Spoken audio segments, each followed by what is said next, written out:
যে হাতের যে স্পট দেখলাম পিঠটা মারছে, মনে হয় পিঠটা মারছে, শরীরে মেজা পুরো আঘাত, সারা শরীরে মেজা বাইরে অন্যায় অত্যাচার করছে, নির্যাতন করছে, কইরা বাইরে মারছে, সারা শরীরে মনে হয় পুরা স্পট ভ্রমণটাকে বাইরে মারছে, সারা শরীরে পুরা মানে হাতি একবার নাই আর কোনো কিছু।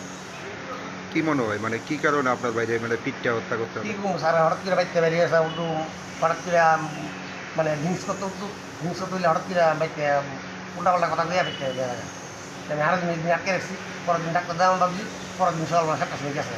আর ডাক্তার দেওয়া হলে আমি সারাদিন নাই সমস্ত আত্মীয়জন যার লোক চলাফেরা করে ভাই বন্ধু যারা আর সবাই জিজ্ঞেস করলাম এই বিষয়ে না জিজ্ঞেস করলাম।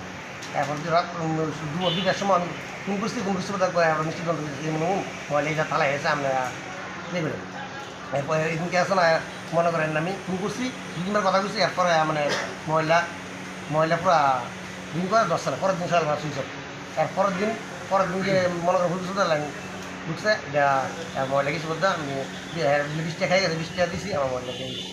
এখন কি চান আপনারা? চাই আমি স্যার আমি সুষ্ঠু বিচার চাই, তদন্ত চাই স্যার, এই দুই আমরা গরিব মানুষ, সুষ্ঠু বিচার চাই, তদন্ত চাই স্যার।